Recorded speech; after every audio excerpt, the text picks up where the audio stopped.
لەگەڵ ئەوەی لا سنووری پارێزگای هەولێر ژمارەیەک بەنداو هەیە بەڵام تا ئێستا نەتوانراوە بۆ دابینکردنی ئاوسوودیان لێ وەربگیرێت.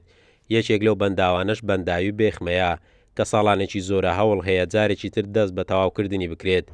بەڕێوەبەری گشتی بەنداوەکانیش دەڵێت بەنداوی بێخمە چوارچێوێکی سیاسی وەرگرتووە.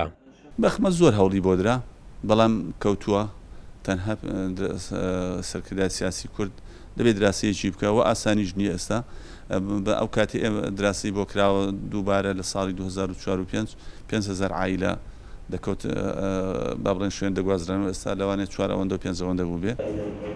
لای بەڕێوەبەری گشتی ئاوی هەولێرم ئەو ڕایدەگەێنێت گرفتی کەم ئاوی زیاتر لە وەرزی هاوین ڕوبەڕوومان دەبێتەوە بەهۆی بەفیڕۆدانی ئاو لەلایەن هاوڵاتیان.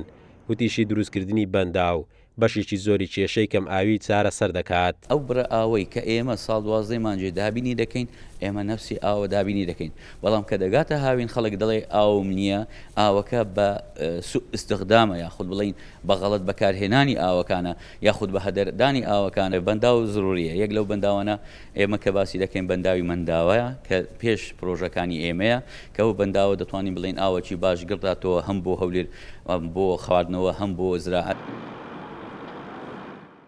لا سنووری پارێزگای هەولێر زیاتر لە 1000 بیری ئاو هەیە و دابەزین و وشکبوونی ژمارەیەک بیری ئاو لێڵبوون و شکانی بۆڕی ئاوی ئیفراس گەورەترین گرفتی کەم ئاویە و شارەیە کە هەموو ساڵێک لە وەرزی هاوین بەرۆشی دانیشتوانی شاری هەولێر دەگرێت.